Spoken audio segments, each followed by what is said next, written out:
Hello everyone and welcome to another car profile, otherwise known as the BoP test of course, and as you can see it is the Mazda Atenza Gr.3 car. This is front engined, rear wheel drive, also turbocharged, actually crazily turbocharged car, and as you can see it does look pretty good. Do you know what, this car reminds me of a V8 supercar. I have no idea why, but it just reminds me of it and it felt like it when I was driving it. So as per usual we're going to look at 4 circuits: Brands Hatch, Dragon Trail, Interlagos and Suzuka. We'll test it out and then we will look at the results. So here we go with Brands Hatch. Brands Hatch, of course, we're testing undulations. It's a fast flowing circuit, so it's going to be about handling.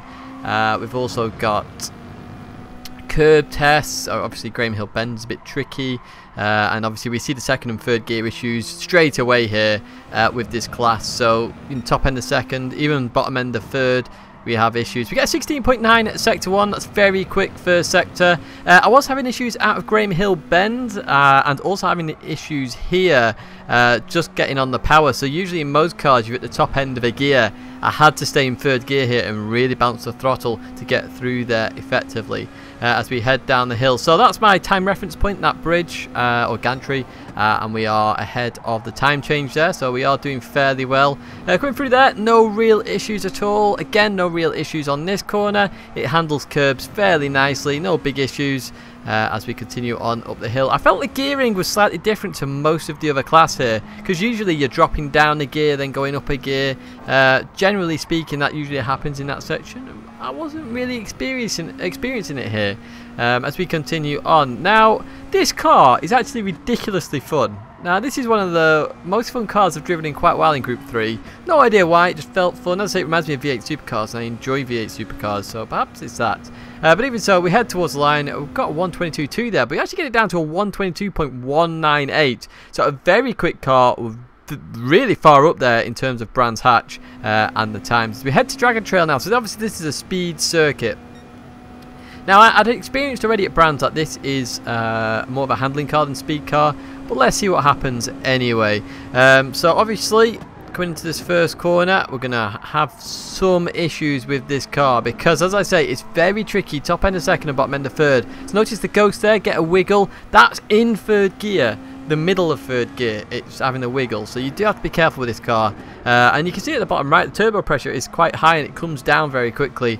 Top end of power is right at the peak of the revs as well, so you really rev this car out to the limit. 32.6, not too bad. Obviously the fastest ever is a 0.5 in our BoP test, that is. As we come through here, so you will see how much of a handling car this car is now. As we come through here, compared to the Mustang last time, well, we got a bit of understeer on this lap, but most laps we didn't. We have lost a bit of time there, obviously to the ghost is catching us, so we do go faster on this lap, of course. And remember, we're looking at optimums as well. I forgot to mention that. Obviously, at Dragon Trail, we test the stability here. Again, second gear, struggled a bit. You can see it wobbling there a little bit. Even if you go to third gear, it will still wobble. The car is very sketchy in that sort of area, but once you learn it, it's very nice. And the chicane, look at this. Flat out through, there we go.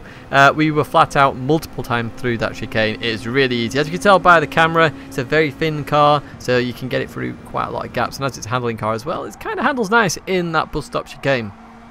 So coming out of here, again, stay tight, exit here, just be careful of that third gear, second, third gear, as I say. A bit more treacherous in this car compared to the others in the class. But as we head towards the line, we get a 136.8, but our optimum is a 136.7. So again, it's fairly, you know, it's fighting with everybody here. It's a pretty nice car, to be honest with you, as we now continue to Interlagos. So Interlagos, testing undulations, curbs. Obviously the middle sector is handling, first and last sector is speed, so it can be considered quite a balanced track as we continue through there. Now my first sector I absolutely nailed on one lap. I can't remember, it's definitely not this lap because obviously I'm behind it, and then I couldn't quite get as close. I got 0.0s, but the first sector is actually 22.9 that I got there. Going through here, no issues. You can even use the dark green stuff on the outside, while sketchy in most cars. You can accelerate on that in this, and it doesn't really have too many issues, surprisingly, because it's in third gear. Coming into here, obviously we're going to drop to third gear. It does have issues with the rear wanting to step out. You just see the rear end slightly move there as we come into here.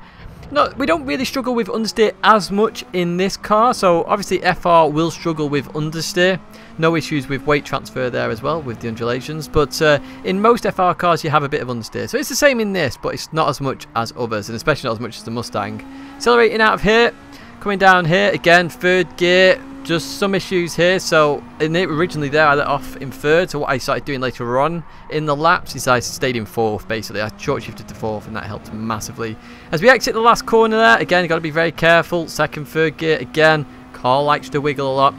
We accelerate towards the line. As you can see, we gain quite a lot of time there in that last corner on this particular lap, which is going to be our fastest lap, of course. It's going to put us well into the 30s. I'm not sure what this is at 0.8. It is indeed just. But our optimum goes down to a 0.6. So again, fighting really well up there in terms of speed is this Atenza. And as I say, it's a really fun car to drive. Definitely one of my favourite Group 3 cars to drive now. I'll certainly consider it for future races. So we're at Suzuka. Obviously Suzuka's a very balanced circuit. We've got handling, we've got speed, we've got all sorts in there. One thing I did notice in this car, you can brake extremely late. So you saw there, I broke on the turning cone, not on the braking cone. You can brake extremely late in this car.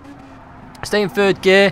Hit the limiter there because if you go into fourth back to third, it changes the weight transition in the car. So I just hit the limiter a little bit there to stay in third. As you can see, the car is handling the S's absolutely no problem here as we come into this section. So just try and stay tight. Just ran a little bit too wide to get there. Got 33.0, got that a few times. So that's, you know, the expected sort of sector one time. We see here from the Atenza. Potentially there's a 32.9 in there. I know other cars have done 32.9, so you never know. As we continue on, we come into Tidgney 1. Tidgney 2, now, interestingly, I cut Tidgney 2 a lot in this car, and I've explained in the past, Tidgney 2 is not normally one you cut. In this, you can cut it and you gain loads of time. It's pretty bizarre. As we come to the hairpin, so I dropped to first gear here. Now, as I say with this car, I said it just before, you want to be at the top end of the revs for the maximum power, so you stay in first gear, you sort of hit the limiter a couple of times in first, then go to second, go to third. It's much faster than just staying in second gear and accelerating out. Of course, you've got to be careful of oversteer again as we head towards Spoon. Again, we're braking much later than most cars because we can in this car. It's a really nice car in terms of braking. We accelerate round, stay in third gear for that stability. Just be careful of any oversteer as we continue on. So the main features of this car that we've seen are it's a handling car. It's not very powerful, as we'll see. The speed trap, I think, is 155. And then with apex speed at 130R is 145. There we go. And chicane, it was a bit clumsy actually. But it's a handling car. You just see that here. It's a bit clumsy. Don't really like it. Obviously, it's second gear. Second gear is a big issue in this car. We accelerate out, head towards line. So it's handling, it's not very powerful, but it's a very fun car as well. So our optimum is going to be a 158.6. So again, not too bad in the grand scheme of it. So now let's have a look at the results. So let's have a look here, and as you can see, it has come in 9th position. So made the top 10, which, you know, looking at the times, that's where I expect it to be. You can see that we've got the 122.198 there, so obviously it's up here with the big guns. Again, with the big guns in terms of drag and trail, obviously it's just lacking a tiny bit of speed, but there's a lot of handling in there. Again, Interlagos, it's handling car, so that's why it's sort of beating the Lexus and the BMW, and then Suzuka as well, sort of in there. We're in the thick of it, of course. So it brings out, you know, to a 0.3, so 2 times ahead of sort of the next pack of cars. We're sort of getting packs of cars here, sort of the top pack. Certainly these two, but we're going to have to retest the Porsche, of course. But getting back to the Atenza, I'm getting it a 1 or a 2. So the reason I've done that is if I scroll down a little bit, we've got the Mazda, it's a Mitsubishi Lancer Evolution. I felt it was very similar to that car. Obviously, slight issue with turbos kicking out, exactly the same as the Atenza. So it's got the usual understeer from an FR car, has the Atenza. Nothing major. It's actually a bit less than most of the FR cars, to be honest. Has issues with the turbo kicking in. As I say, especially in second, you saw that a few times in there. No issues with weight transfer, and to maximize the car, you redline it basically. You absolutely rev the nuts out of the thing. Very fun car to drive. I'd say it reminds me of a V8 supercar, so I don't know, it just instantly, I was enjoying it. You know, like the Jaguar F-Type, I didn't enjoy that.